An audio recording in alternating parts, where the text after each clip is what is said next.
সকাল সকাল নতুন আরো একটা ভিডিও নিয়ে চলে আসলাম। রাত ঘুমাতে পারি নাই ঠান্ডার জন্য।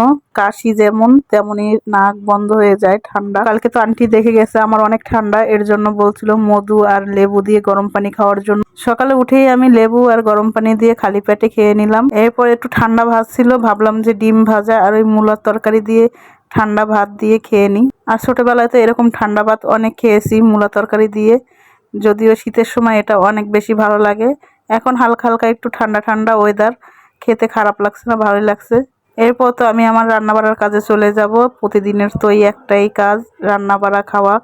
যাই হোক, আজকে আমি রান্না করব সরিষা দিয়ে পাবদা মাছের একটা ঝাল করব, আর পুঁটি মাছ দিয়ে বরবটি দিয়ে চচ্চড়ি করব।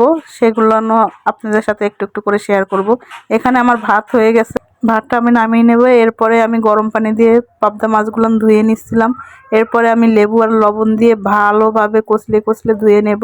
মাছ নাকি যত ধোয় তত নাকি স্বাদ বাড়ে, আর মাংস যত কম ধোয়া হবে তত স্বাদ বাড়বে, এটা মুরব্বিদের কথা আর কি। তো আমিও তাই জানি। এখানে আমি ভালোভাবে মাছগুলো পরিষ্কার করে ধুয়ে নিয়েছি।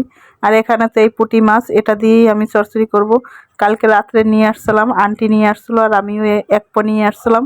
দেখে তো অনেক বেশি ভালো লাগতেছিল, তো রাত্রে আর কাটতে পারি নাই, এর জন্য রেখে দিয়েছিলাম। আজকে কেটে নেব। এরপর তো আমি পাবদা মাছটা ভেজে নেব ভালোভাবে লাল লাল করে। আর নতুন কড়াইতে যেহেতু ভাজতে আসি একটু ভয় ভয়ও লাগতেছিল, কিন্তু মাশাল্লাহ কড়াইটা অনেক বেশি ভালো ছিল, মাছ একটাও ভাঙে নাই। এরপর তো আমি পেঁয়াজ কুচি করে নেব। পেঁয়াজ বেশি করে দেব পাবদা মাছের ঝালে। পেঁয়াজ আমি এখানে কুচিয়ে নেব। এরপরে আমি মাছটা ভেজে নিয়েছি, মাছটা তুলে নেব। আর এই পেঁয়াজ কুচাতে গেলে তো চোখে পানি আসবেই, এটা মিস নাই।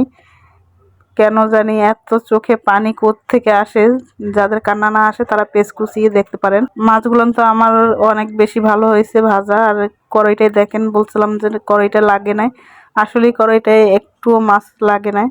মাছগুলো একদম আস্তে আস্তে উঠেছিল, তো মাছগুলো সব আমি ভেজে উঠে নিয়েছি। এরপরে আমি পেঁয়াজ কুচি দিয়ে দিলাম। আর এখানে পেঁয়াজ কুচিটা আমি একটু বেশি পরিমাণে দেব। এরপর আমি লাল লাল করে ভেজে এখানে একটু পানি দিয়ে দিছি, যাতে মশলাগুলো না পুড়ে যায়। এখানে আমি আদা রসুন বাটা দিয়ে দিলাম। তারপর তো আমি এটা একটু কষিয়ে নেব। এরপর আমি মরিচ গুঁড়া দিয়ে দিব। তারপরে পরিমাণ মতন আমি হলুদ গুঁড়া দিয়ে দেব, সাথে আমি একটু ধনিয়ার গুঁড়া জিরার গুঁড়া দিয়ে দেব। এরপরে আমি একটু লবণ দেব, সামান্য অল্প একটু লবণ দেব, যেহেতু আমি সর্ষের সাথে কাঁচামরিচ দিয়ে তারপরে সর্ষের সাথে আমি লবণ দিয়ে বেটে নিয়েছি, এর জন্য আমি হালকা লবণ দেব আমার স্বাদ অনুযায়ী। তারপরে তো আমি দিয়ে দিলাম সর্ষে বাটাটা। সর্ষে বাটা দিয়ে আমি পর্যাপ্ত পরিমাণ পানি দিয়ে দেব, যতটুকু আমার পানি লাগবে। আমি একদম গা মাখা করব, এর জন্য আমার যতটুকু পানি লাগবে আমি ততটুকু দিয়ে দেব। তারপর তো আমি মাছগুলান দিয়ে দেব। এই মাছগুলান দিয়ে দেওয়ার পরে এখানে 3-4টা বলক হলেই আমি নামিয়ে নেব, আমার রান্নাটা কমপ্লিট হয়ে যাবে। আর এই সর্ষে পাবদাটা খেতে অনেক বেশি ভালো লাগে, একদম বিয়ে বাড়ি ফিল হয়। এরপরে তো আমি এই পুঁটি মাছগুলান কেটে নেব। আর পুঁটি মাছগুলান এক পা পুঁটি মাছ কাটতেই আমার অনেক খারাপ লাগতেছিল। আর যদি আমি 1 কেজি বা হাফ কেজি আনতাম, আমার অবস্থা তো অনেক খারাপ হয়ে যেত। তো যাই হোক, এখানে মাছটা কেটে আমি এই যে পাবদা মাছটা এই যে হালকা মাখা মাখা মাখা মাখা করে আমি উঠিয়ে নেব। আর এখানে আমি পুঁটি মাছ দিয়ে বরবটি দিয়ে একটা চচ্চড়ি করব, এটা খেতে অনেক বেশি ভালো লাগে। এর আগে পরে আমি কখনো বটবটি দিয়ে এরকম চচ্চড়ি খাই নাই, আজকেই মনে হলো যে একটু খেয়ে দেখি কেমন লাগে। দেখি, নতুন খাবার খেতে তো আমার অনেক বেশি ভালো লাগে। তো যাই হোক, এই তো দেখেন ফাইনাল লুক অনেক সুন্দর হয়েছে। এরপরে আমি নামাজ পড়ে নিয়েছিলাম, গোসল করে নামাজ পড়ে তারপরে আমার অনেক ক্ষুধা লাগছে, আমি এখন খেতে বসে গেলাম। আর এখানে কালকের একটু মূলা তরকারি ছিল, সকালে খাওয়ার পরও ছিল, খেয়ে শেষ করতে পারি নাই, তো গরম করে নিয়েছিলাম। যদি ভালো লাগে খাবো, না হয়তো ফেলে দেব। যদি আমার ফেলাতে ইচ্ছা করে না, তারপরে দেখি। এখন আমি এই যে বরবটি দিয়ে আমি শুরু করে দিলাম। বরবটি দিয়ে গুঁড়া মাছ দিয়ে মানে পুঁটি মাছের চচ্চড়িটা অনেক বেশি ভালো হয়েছে। তারপরে তো আমি এই যে পাবদা মাছের ঝালটা নিয়ে নেব, মনে হচ্ছে জানি আমি কোনো একটা বিয়ে বাড়িতে খাচ্ছি।